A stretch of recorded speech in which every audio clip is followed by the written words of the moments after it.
Good morning, everyone. I never need a microphone, sorry, but I'm going to come over and use it anyway for a little while. It's great to see a very, very full room. I say that now. By like 11:30, you're going to be like, it's really hot in here, and I have this chair in the back of the room. But it is really, really good to see the number of folks that are here today. This is kind of a little bit different approach for the Executive Roundtable. We're really doing a focused, we actually had a subcommittee put together to figure out what all of you were looking for when it came to corporate governance. And so what we did is we had 6 members of a subcommittee. Typically, this is an education committee event. We kind of do a variety of things as part of the program. So I do want to say, I'm sorry, I'm Evelyn Schrantz, by the way, for those of you that don't know me. I guess I should introduce myself. I am the education committee chair and the Mid-Atlantic Regional Manager for MMG Insurance. And this is my second year as chair of the education committee. And so trying to find something a little bit different approach every year, it's really nice to have a great committee that's willing to work together and get some specialists in the room. So I know that there's a couple of you here. I see Lisa here now that did our subcommittee. I think Joel's still recovering somewhere or working out. We'll give him the benefit of the doubt. We'll say he's working out somewhere. It'll be here in an hour. But Joel Hopkins, Lisa Constantino, Steve Johnson, Joe Morris, Vince Burke, and Ron worked together quite extensively to put this program together. So I do want to thank all of you for being such an important part of today. A couple of housekeeping items. Reminder to keep your cell phone ringer off. I know that usually there will be one more that rings, so we'll guilt you later. Also, restrooms. The restrooms that you'll need to use are actually down the hall back towards the front desk.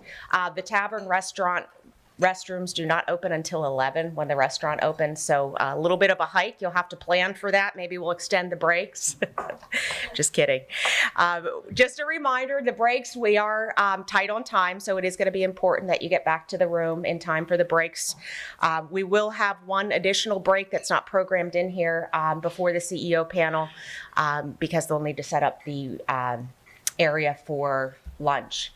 So we'll go through that at that point. I also want to thank all of the sponsors at the center of every table. There is recognition of all of the sponsors of today's event. We have some general sponsors that have been very kind to PAMIC and sponsored the vast majority of events throughout the year, and then we have some special sponsors just for this event. So please take time to take a look at those and say thank you to all of our partners in the room. This doesn't happen without all of the generous contributions that they make in supporting PAMIC. Before you move on, if you're one of our sponsors, just raise your hand so people at your table can say thank you.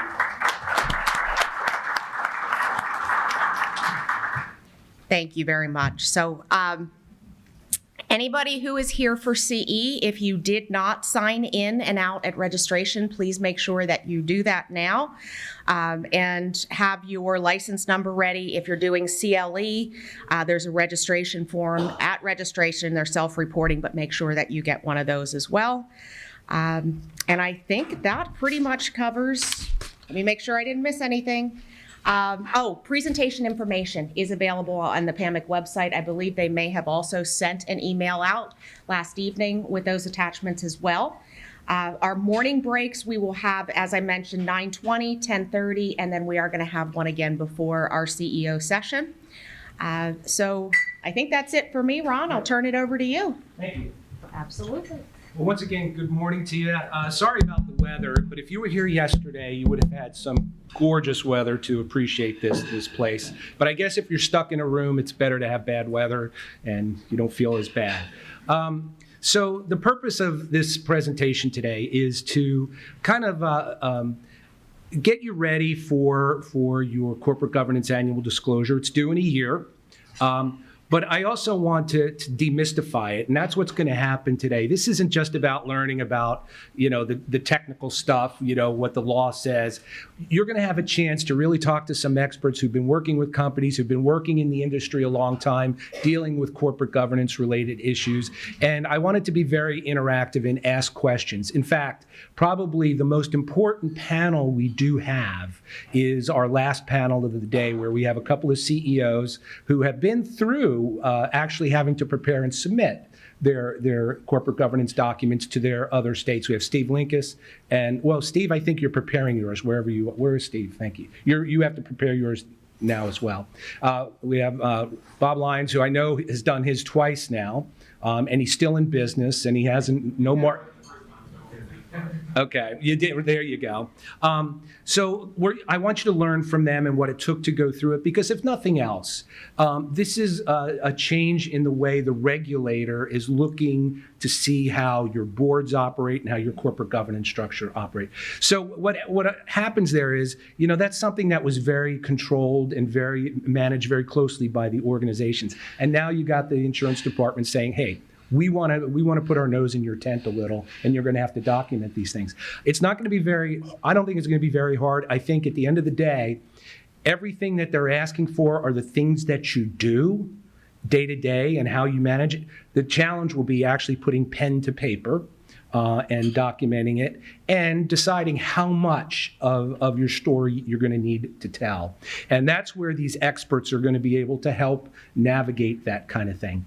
But before we get into the more technical stuff, I get a chance to kind of level set you where we are by presenting the survey results that we did, and also providing a summary of the Namek survey results. It's just a one-page summary of the Namek survey results, so that we have both a Pennsylvania-based look at it as well as sort of a national look at some of the issues that are dealt with, and you can kind of gauge your companies against those survey results. The last thing, if I have time, because I only have about 40 minutes and there's like 36 slides, I think, just on our survey, is just to go over the format of the corporate governance document.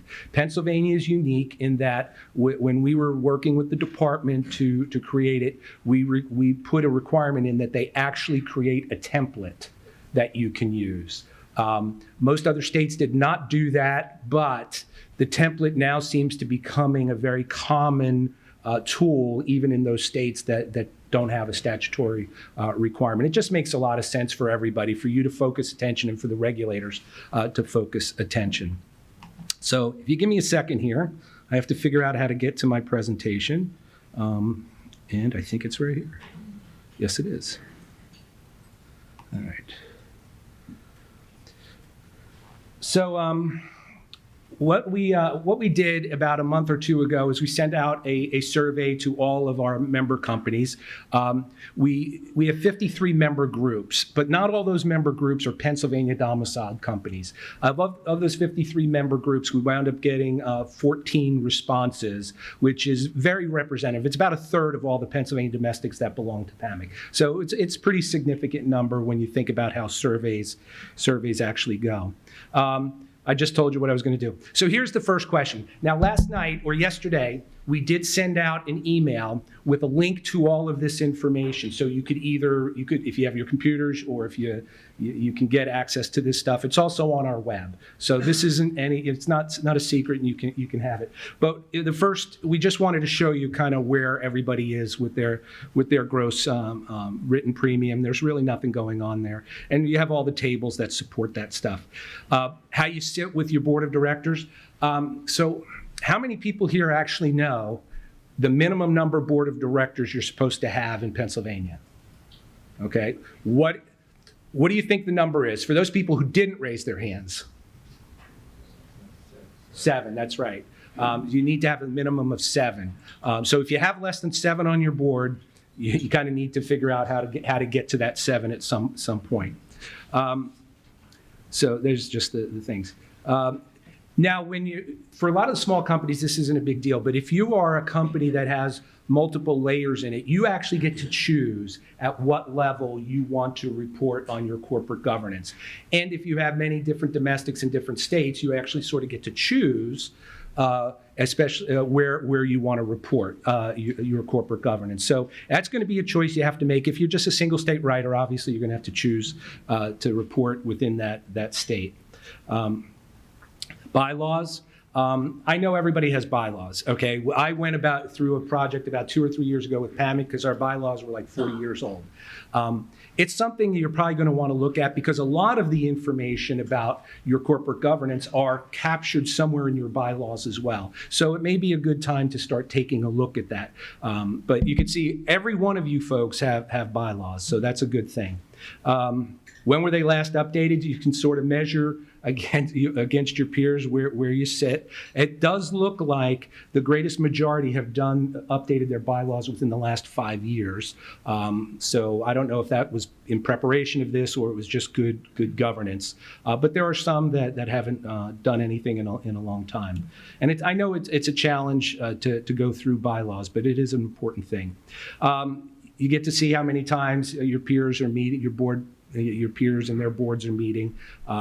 So mostly it's about 4 or more times per year. I guess it depends on your company. I know some companies meet monthly, some meet bi-monthly. It all depends on what their culture is, and there's no right or wrong answer with that.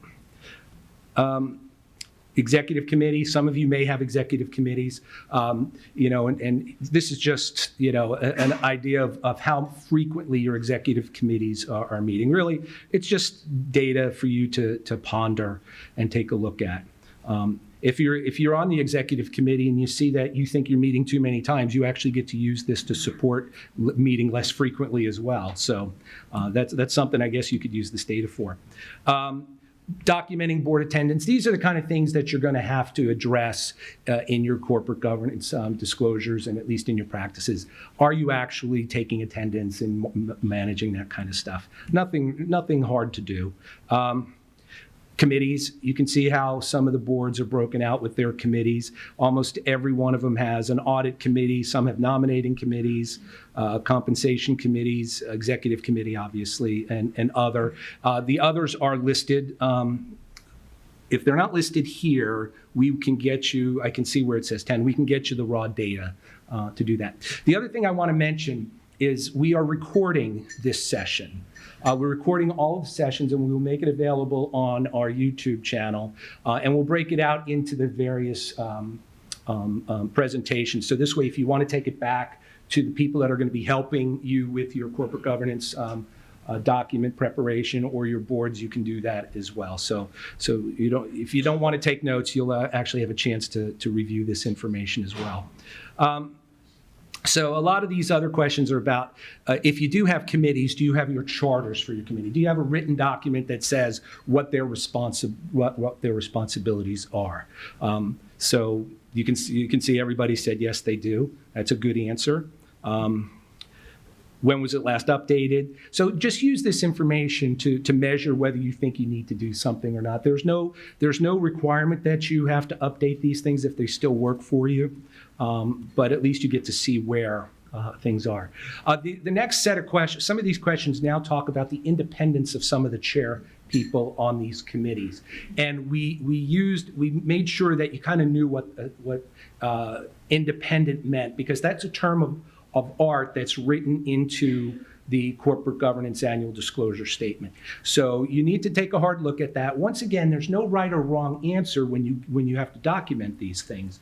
But if I could see the regulator saying, well, we don't think there's enough independence, or you may want to think about getting a more independent person to chair these things. They can't demand it, the department can't demand it, they can't require it, but of course they are the regulator and you want to get along well with them, so you will at least listen to them nicely about what their recommendations are. All right, this is just the data. Financial expert. Do you have somebody on your audit committee who's a financial expert? Everybody says yes, which is well, almost everybody said yes, except for one. Once again, even if you're that one person in this audience that doesn't have a financial expert on your audit committee, you may have to disclose that, but it's not a wrong answer to say no. It's just the answer you're going to give. And once again, maybe the department will pressure you a little, through conversations when they actually review these documents to make you think about having to get a financial expert. Nominating committee, it's the same kind of thing. I want to go quickly through some of these because it's just raw data. So hold on, what does that say? I can't read it. I can't read this one. Where's my help?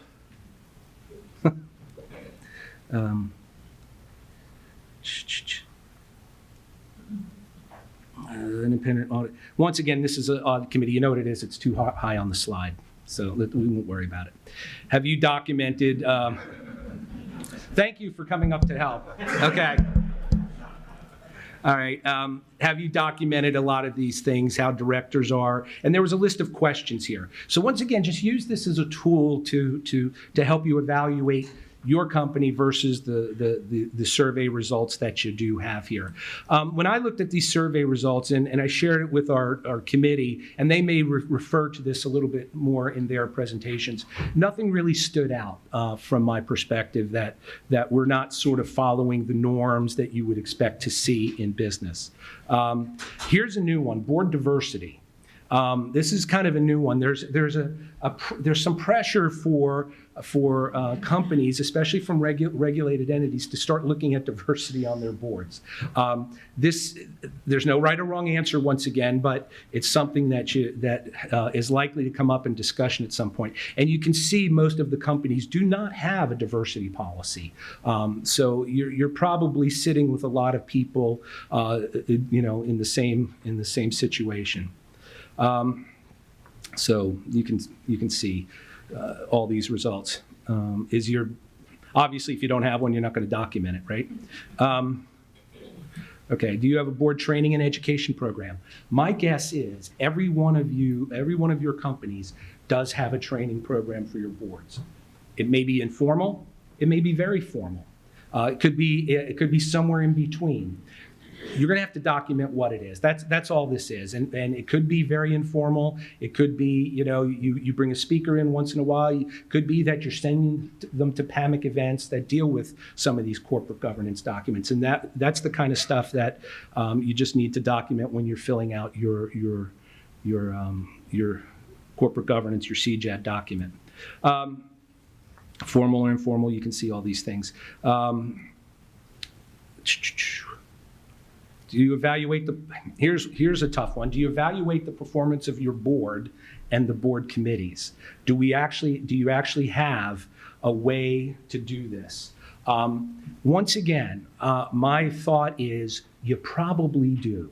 Everybody in a board meeting probably knows those board members that work really hard, are well prepared, are ready to come into the meetings, to deal with the issues you're dealing with. And then there are some board members that may just show up and do their thing there and maybe not prepare as well. You know who they are. It may not be a documented formal program, but you just need to write down, or you're going to have to document how you're doing this kind of thing. Once again, there's no right or wrong answer. That's the good thing about this statute. It's just to start making you think about how your governance programs work. Okay, a lot of this is just, factual stuff. Have you prepared a profile for each board member indicating their specific skills, expertise, and competencies? Boy, that sounds like a lot, doesn't it? But my guess is that a lot of times when you're looking for board members, it's probably a little bit easier. You're asking for a resume, or you have some type of curriculum vitae that you have, and that would probably suffice. The challenge likely is going to be for many of your board members that have been around a long time, and you no longer have that documentation. And I don't know what you're going to need to do with that, but these are the kind of questions I hope you eventually ask our other presenters that will be helping out, because I don't know the right answer there either. All right. Succession planning. So there's going to be a question on succession planning, and my guess is you all have a succession plan. Some are more formal than others. And once again, every answer is going to be a proper answer. All right. Do you have policies to check senior management covering the following areas? So this is about, now we're not looking at the board, we're looking at your corporate officers and corporate officers. And do you have these kinds of policies in place? It's really a lot of internal controls. That's what we're talking about here. And you can see how you compare against your peers by just looking at this chart. I'm not going to go into it into depth because each company has a unique profile. Are the policies of senior management documented? Yes or no, those kinds of things. Do you have a code of business conduct and ethics? This is really more about how you expect your employees, the other employees, not just officers of the company, other employees to behave when they're faced with maybe potential conflicts or something along those lines. You can see most people do have something in place. So that means you're meeting those requirements. Here's something that's really more forward-thinking. What do you see are your greatest challenges in identifying board members? A lot of our member companies in PAMIC are small companies in rural areas. Their talent pools are relatively small compared to a more suburban or urban market. So you probably do have more challenges than some of the bigger companies that are in those urban and suburban areas.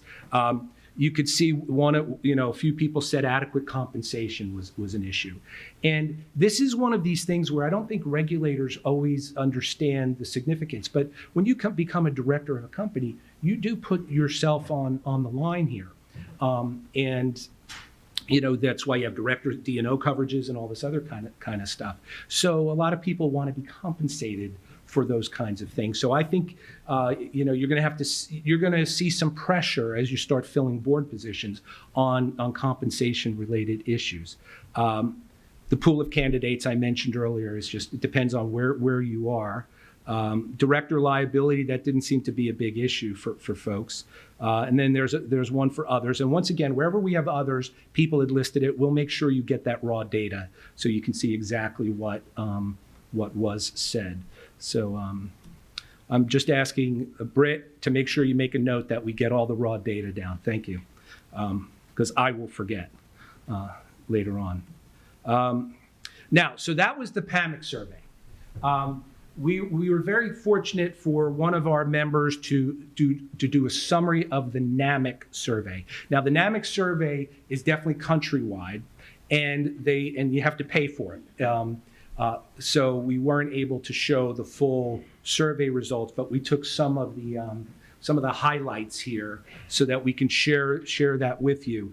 Diversity.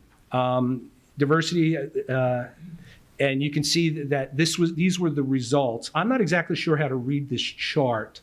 Somebody who's much smarter than me, Steve, do you know how they put that chart together, how that line item together? Yeah, I mean, really, they're trying to identify the overall trend that's going on with the female and minority directors. It still remains extremely small, so we get down to the sub-bullet. Really, the average is the 50th percentile. So you can see that right now we've had 21% Okay. on average. So really, when you see that Namek says that it's on average a board size of 9, you can do the math. Right. Minorities you can see, are very poor. It's only when you get to the 75th percentile that you really see any kind of movement on minority directors. Thank you. I knew I needed somebody much smarter than me to interpret that result. Independence, you can read here that most people are in pretty good shape with the concept of independence. Terms on director limits, that's an issue that I know has been talked about quietly within the ranks of PAMIC, and I'm sure at the national level. Do you have just term limits, or do you have age limits, or those kinds of things? You can see the results here. Once again, there's no right or wrong answer for any particular company. It's just something that you can compare what yours is like compared to your peers. Director terms. Do they have to be re-upped at any particular time? Attendance. It's interesting on the national level. only less than 50% actually have a formal policy on director attendance. So I kind of found that an interesting thing, because you would think it would be more important. I know at my board meetings, and we had one yesterday, we always take attendance. We know who's there. We know, how many times people have come to meetings. So we would be on the upper end of that at PAMIC. Yes. Just to clarify that would be, it doesn't mean that they're not taking attendance. Right. It's meaning that they're requiring the director to be there so many times. Right. And Correct. Yes. that's what it's really about. Correct. Okay. Director education, some of these things we went over.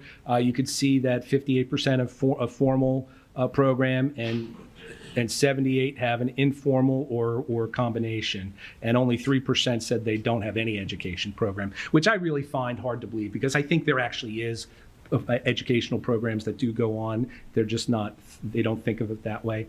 Risk oversight, 44% is a board committee is responsible for risk oversight. 50% of the full board is responsible. If it's a committee, where does it fall? Most of it to the audit committee, some to the governance committee, executive, and your strategic committee, I guess.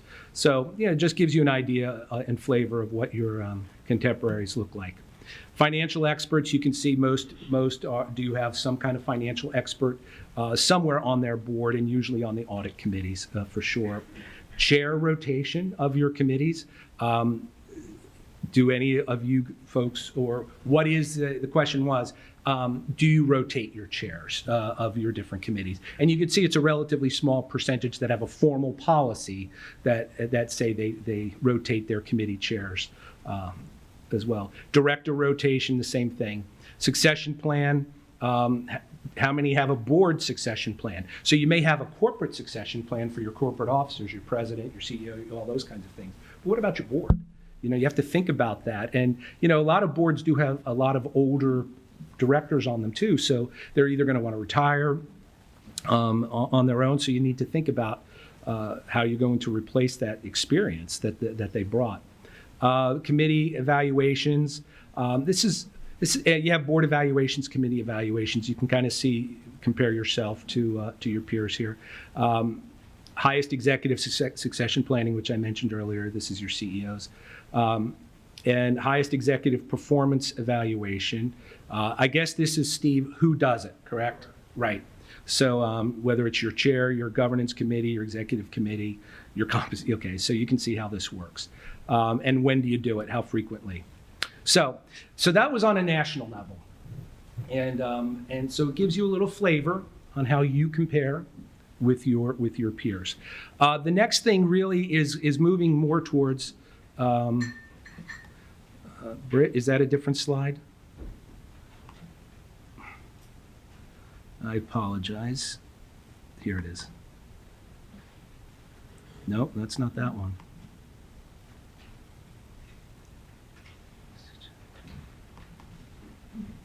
Here it is. Okay. Yeah.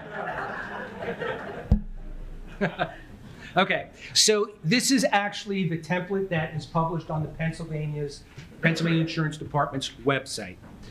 This template has gone through a couple of iterations. The department had asked the various trade associations to help make sure that it's consistent with the statute. So we did have a chance to edit these things.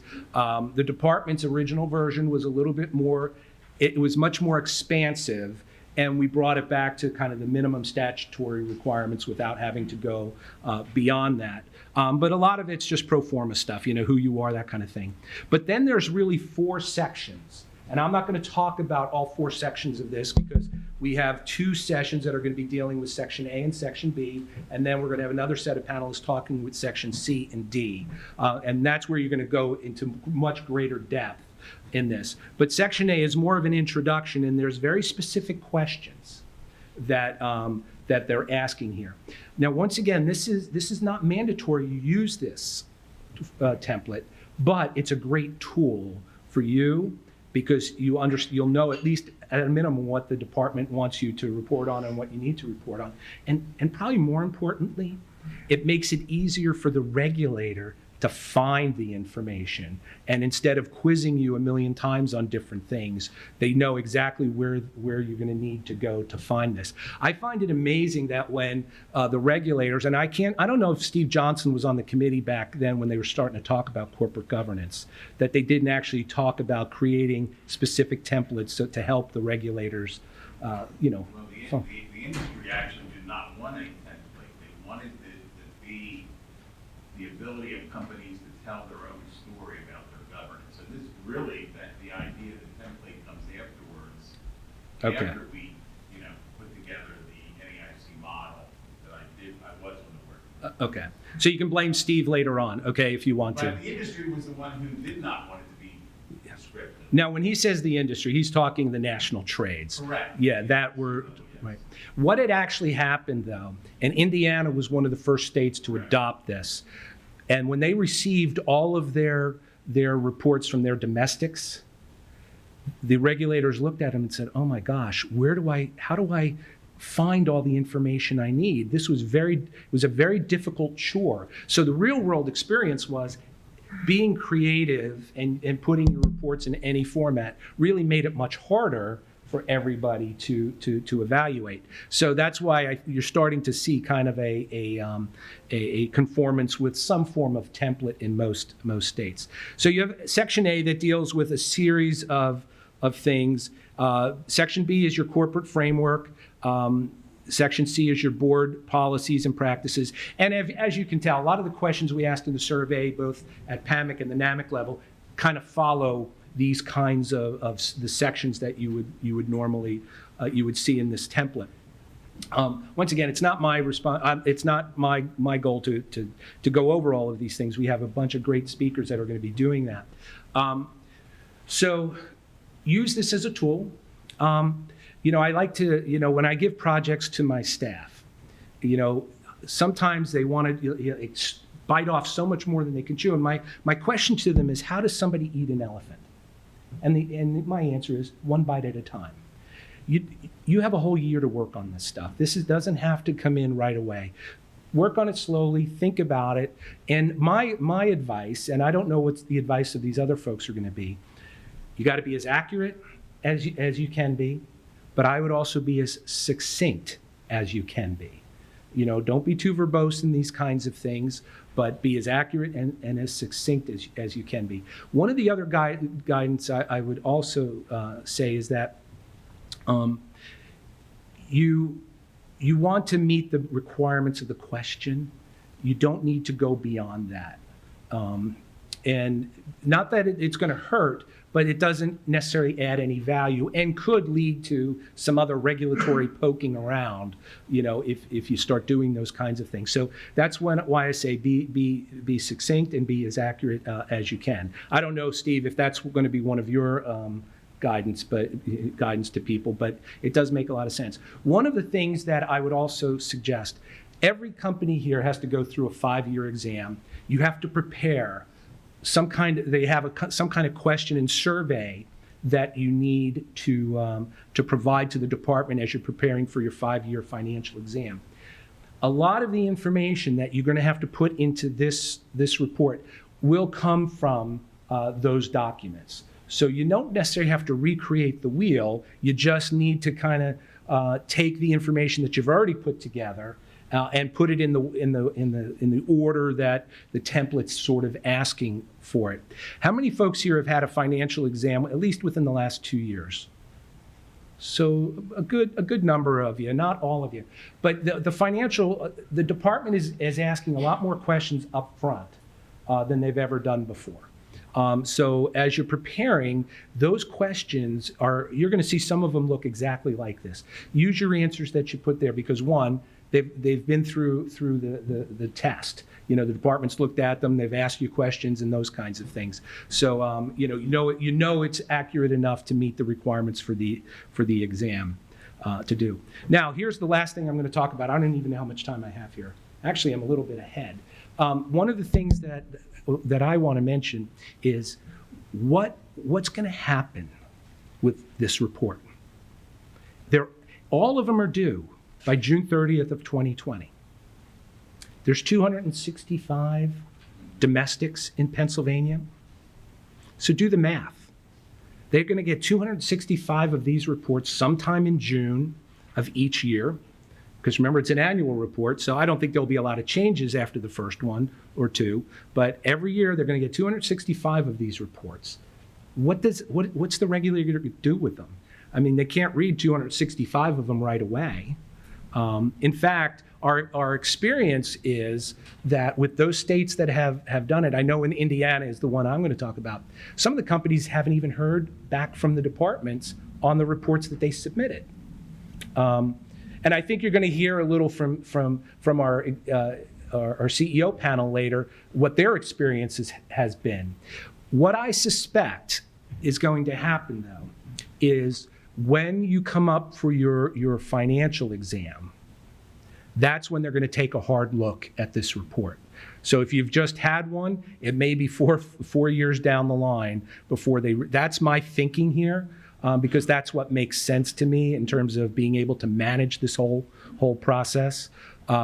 So that's how I think they're going to prioritize. Steve, was there any thought when you guys were going through, put your regulator hat on again, I know you're a recovering regulator, on how you thought this was going to work? No. I did. I retired. That's one of the reasons. Okay. Yes. Ron, I can share with you, I was in Indiana, Joe was on fine, and they just went through their exam and they received no feedback. Mm-hmm. So I don't know how much thank you. I don't know how much the departments are going to use these things right away.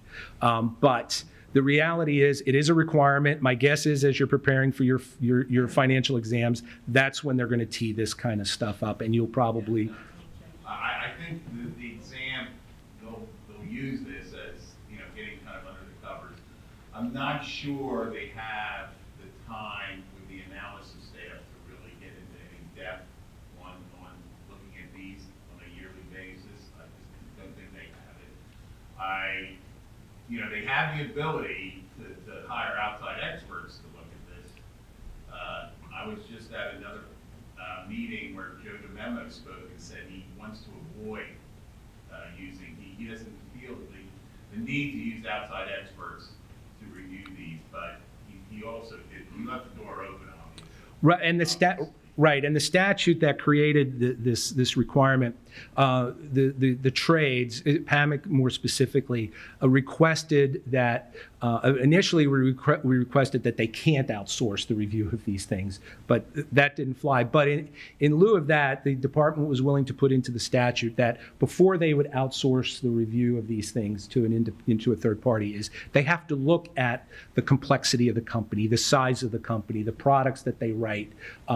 So that, it's really the more complex companies where we would expect them to outsource the review of these types of things, and that, the smaller domestics probably won't need to be outsourced. Now, I say that now, but as you know, we've seen a growth in the use of outsourcing in every area at the department, but it was the best protection that we could put in at that time, that at least you, from a statutory perspective, if they're going to outsource it, you can say, show me your analysis that led you to outsourcing this, because here's the requirements A, B, C, and D.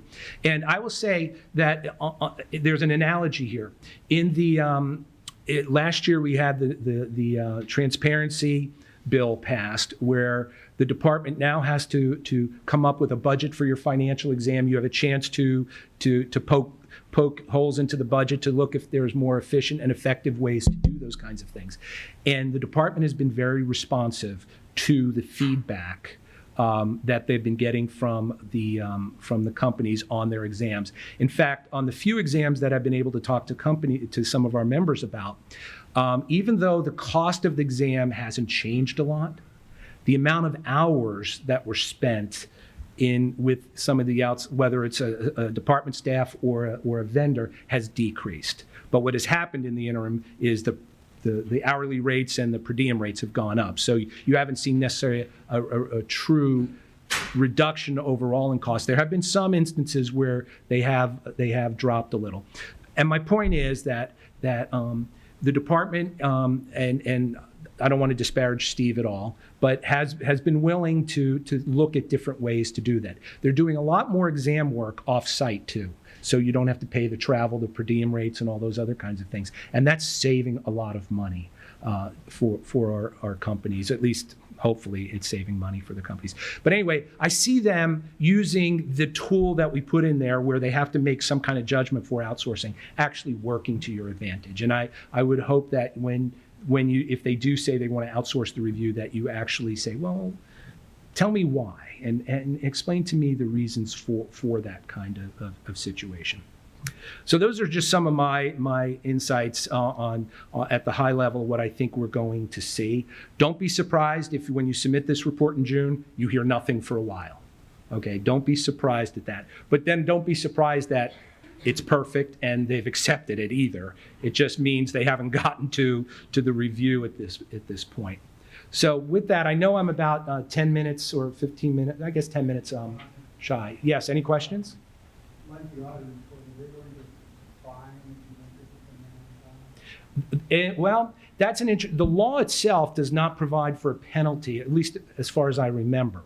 But I don't know if there's just a catch-all, law that says, okay, failure to file mandatory reports. Okay, Mr. Johnson said there is. But I would say, knowing how Steve used to operate at the department, rarely was that tool ever used. Because quite frankly, you want to comply. So if it's a reason because maybe a key person is ill and hasn't been able to do the work, that's just explaining to the department what's going on. I guess one of the other insights I'll share with you is kind of how, and Steve can really explain this better, but one of the things the department does on an annual basis, when you report your fourth quarter results to the department and then to the NAIC, the department is required within a certain period of time to identify troubled companies. And there's a criteria, and it goes to a very small committee of regulators at the NAIC who talk about these things. So it's mostly multi-state companies that do that. It wouldn't surprise me that when they finish the analysis of what they would call the troubled companies, and Steve, I'm not going to ask you to give too much away, but in a given year, you may have 15 to 25 companies that you identified. What? That, PA domestics? yeah, Or PA domestics. and probably around that. Yeah. That are heightened Right. regulation. And it's based on their financial results. I would expect them to get the highest priority in those reviews. And we don't know, even in the department, the other deputies didn't know who these companies were that were kind of on heightened security. Only the financial deputy knew that. So it is kept very close to the vest on purpose. And it's a good thing that it was done that way. Yes, sir. It's a $200 a day penalty, max $25,000 in the statute. There you go. There's the direct answer to your question. So I've never seen the department actually fine anybody for failure to report on stuff like this. I just haven't seen that. But They do. They did when I was there, mostly for the annual statement, quarterly statements. okay, And especially if we just don't hear from the company. We have to reach out to the company. That's like, right. Remember, you're a recovering regulator. Okay, not a regulator anymore. So this is how you think they would react. the rest of my life. Right. Okay. So anyway, any other questions for me before, I think we could take a 10-minute break or get some coffee before we bring the next group on, but I just want to make sure if there are any questions from the audience, we take care of it right now. All right, so we're supposed to start. Yes, sir. So I'm curious though, the NAIC, if they're putting together the standards for the states to follow, I mean, we're talking about the follow-up aspect of this report. What's the NAIC's position on, promulgating this law and trying to get this thing through the states and the idea of doing the follow-up? Well, but, Yeah. and I don't know where they're at now, but when we were developing this, one of the just general concepts we talked about was at some point in time, once we review these, regulators have reviewed these, and there's some seasoning around that maybe we should get back together as regulators, when I was a regulator, Good. to talk about maybe creating a best practices corporate governance document. I don't know if that thought's still around, because I've been out of the loop for 3.5 years now. But that was the thought. At some point, maybe we reconvene and talk about what we've seen in our filings at the departments and what are best practices, and put it out there for companies to know kind of in a best practices way. That was the concept. I don't know if that's going to happen. But your point is well taken, because at the national level, Namek follows what's going on at the NAIC. We should bring this issue to them just to make sure that at least they're paying some attention to what's going on. Because my biggest concern with what Steve just said is these best practices sort of then could morph into a desktop drawer kind of rule. And a one-size-fits-all approach to regulation doesn't always work best. So best practices may be helpful, but I don't want to see them morph necessarily into some form of standard, whether it's desktop drawer rule standard, or even going further with developing another follow-on statute or something along those lines. Because every company is unique, their markets are unique, everything is different, that you can't really do it that way. I would also say that guys like Steve, who were sitting on these financial regulatory committees, a lot of them are retired and retiring now. So you have a lot of very new people taking over these responsibilities at the state level as regulators, and then sitting on these NAIC panels that may not really have a strong understanding of what the background was, why this was occurring, and all this other stuff. And I would argue that a lot of this probably started out of the Great Recession of 2008-9, and then Dodd-Frank, and which looked at the bigger companies, and then of course it flows downhill. So they had to take a look at how we can deal with the less financially significant players that are out there. So anyway, that's kind of our insights to that. And this is the kind of interaction I hope you have as well with our panelists. The whole goal when you talk with the rest of the folks up here is I want you to ask questions. This isn't just about, okay, here's the question. Give what ifs. So everybody here that you can get their opinion, and everybody can hear that question and kind of figure out what may be best for your situation as well.